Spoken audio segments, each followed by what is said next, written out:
Kot je gospod Vovk že povedal, bo tole zadnje zasedanje pred poletnimi počitnicami res zelo zanimivo in zelo raznovrstno.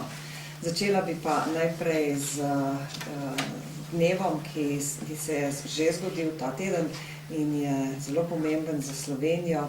To je dan državnosti, ki je v Sloveniji sicer ljudi spet razdelil, že zopet zaradi simbolov iz prejšnje države, ki se provokativno vse bolj pojavljajo znova nad slovenskimi ljudmi, na dogodkih.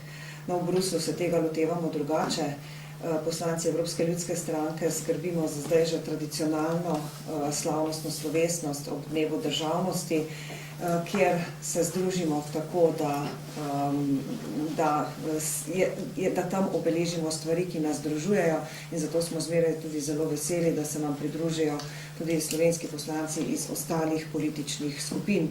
Tudi letos je bilo tako ob slovenskem spomeniku, ko med stavbom Evropske komisije in Sveta Evropske unije smo položili šopek in izmenjali svoja stališča o kratkih govorih, in lahko rečem, da je bilo lepo in da to naše skupno sporočilo je bilo pozitivno in usmerjeno v prihodnost.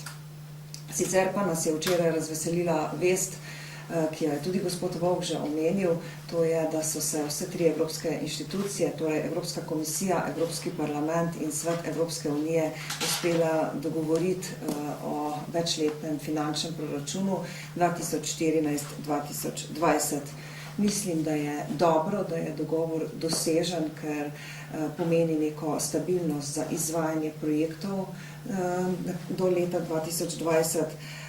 Njegova višina pa zagotovo ni dobra, kajti to je prvič proračun, ki je tudi nominalno nižji od tega sedaj veljavnega, in to kljub temu, da je med tem bila sprejeta Lizbonska pogodba s številnimi novimi skupnimi evropskimi politikami, in to kljub temu, da se 1. julija Evropska unija razširi za novo državo članico. Evropski parlament je uspel izpogajati nekaj več poudarka na zaposlovanju predvsem mladih, potem za projekt Erasmus, za mala in srednja podjetja, za raziskave. Zelo pomembno se mi zdi tudi, da so pogajalci uspeli pri zahtevi, da naj bo proračun bolj fleksibilen. To pomeni, da denar, ki v tekočem letu ne bo porabljen, ne bo več vrnjen v proračune držav članic, temveč bo prenesen v naslednje leto in se bo lahko uporabil torej na evropski ravni. To je zelo dobro, zato si Evropski parlament prizadeval že zelo dolgo, zdaj je prvič to uspelo. Verjetno se še spominjate, da smo poročali o težavah, ki jih je imel evropski proračun že lani, leta 2012, ko se je prvič zgodilo, da je bilo potrjenih več evropskih projektov, ki so bili potem tudi dejansko izvedeni, kot je bilo denarja v proračunu. In ta luknja se vleče tudi v letošnje leto. In zato je ta možnost prenosa, če sredstva ne bodo porabljena, še toliko bolj pomembna. Zdaj, jaz moram počakati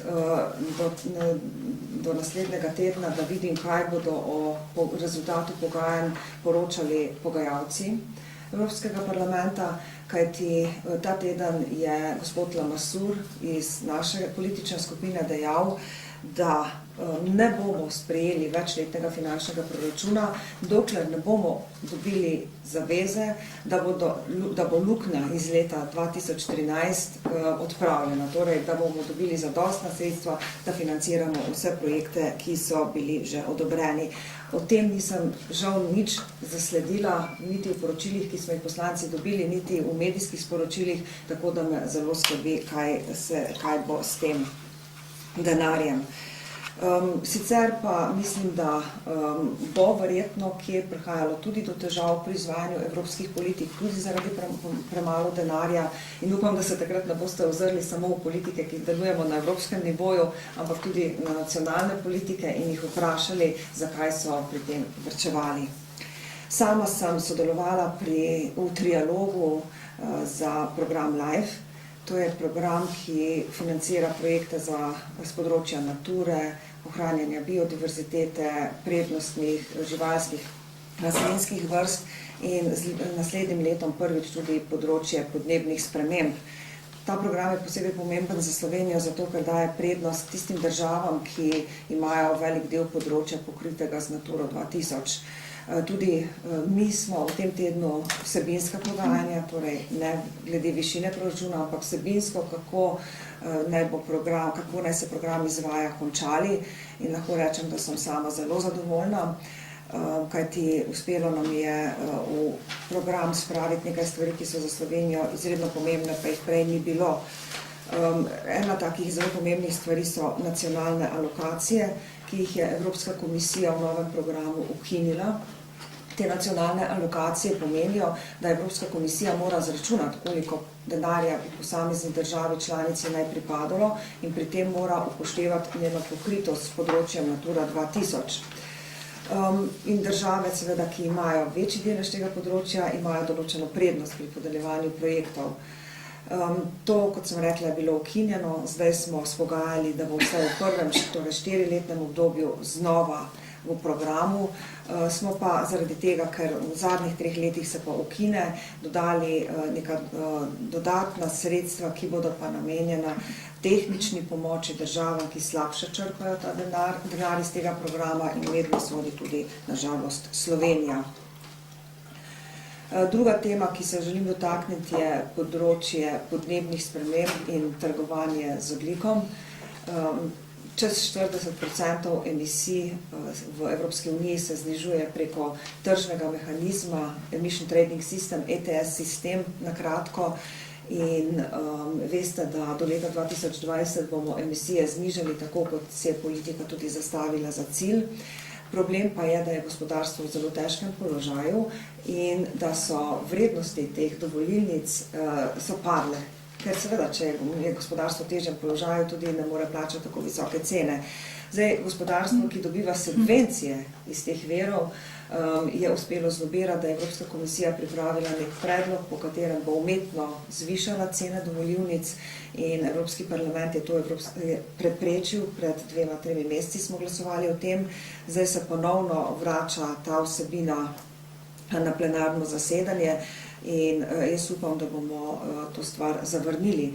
Je pa sedaj predlog, o katerem bomo glasovali, še toliko bolj problematičen za Slovenijo, ker prej bi se potencialno višja sredstva namenila v slovenski proračun, seveda se ne smemo pretvarjati, da za trajnostne projekte, no zdaj pa niti tega ne bo, ampak je po novem predlogu tako, da naj bi ta sredstva bila namenjena za nek poseben sklad, NER 300 se mu reče, in Slovenija v tem skladu, iz tega sklada doslej ni imela financiranega niti enega projekta, ker smo neuspešni, ne znamo projektov primerno pripraviti. Torej, slovenska, predvsem energetsko intenzivna industrija, kot so steklarska, papirna, cementna, tako naprej, bi financirala projekte državam, ki so dovolj razvite, da bi v tem skladu uspele.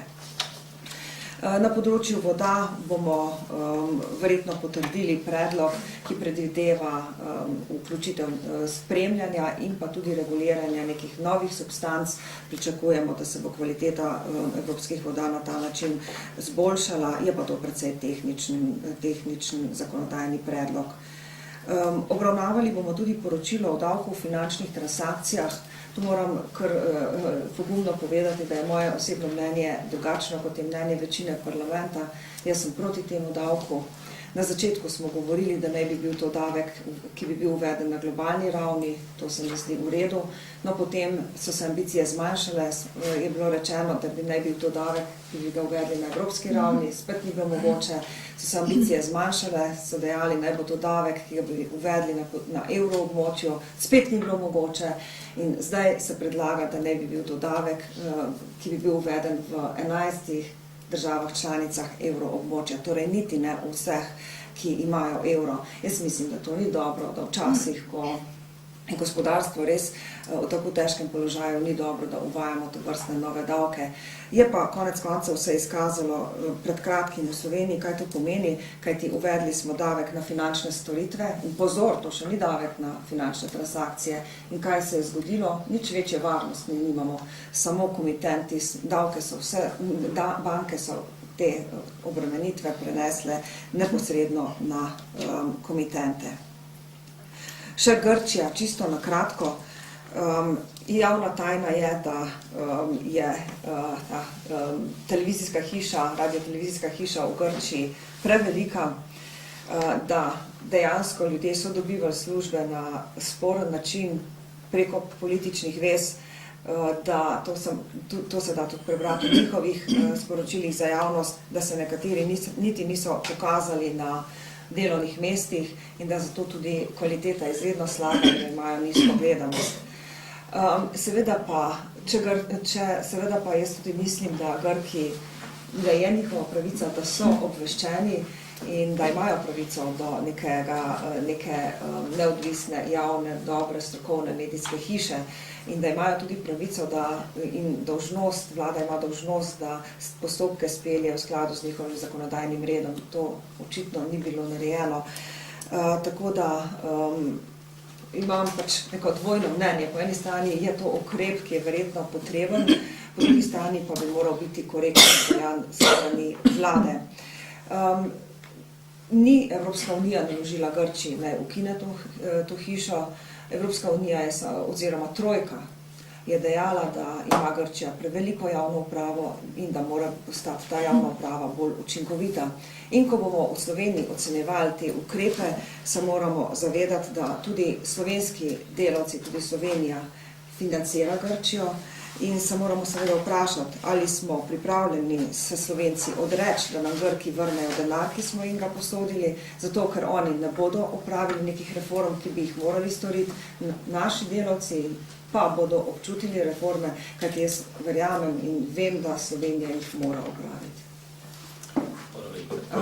Jaz bi tudi želela pojasniti direktivo o koncesijah, da ne bi bilo nesporazuma. Jelko, ti si verjetno mislil, ko si rekel, da je to virtualna direktiva, neko direktivo o vodah, kjer bi komisija zahtevala privatizacijo vode, ker direktiva o koncesijah je pa prav konkretna in smo že proti koncu pogajanj, da ne bi bilo tu nesporazuma.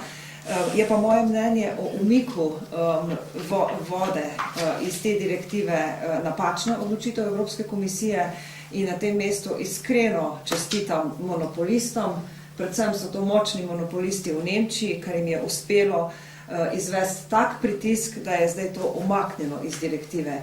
Kajti to je bilo v direktivi tudi zaradi tega, ker je ne samo Evropska komisija, ampak tudi Računsko sodišče ugotavljalo, da prihaja pri podeljevanju koncesij do nepravilnosti, možno tudi do korupcije in da je zato treba zahtevati pregledne, jasne in poštene postopke. In to je tisto, kar je regulirano v direktivi o koncesijah. Ni regulirana privatizacija vode, še vedno je to javno dobro, še vedno bi se lahko javne oblasti same odločile, kako jo bodo podelile, ali bodo same te storitve izvajale, ali bodo podelile koncesijo. Samo podelitev koncesije bi morala biti poštena, transparentna in tega zdaj na področju voda nimamo in meni je zato žal.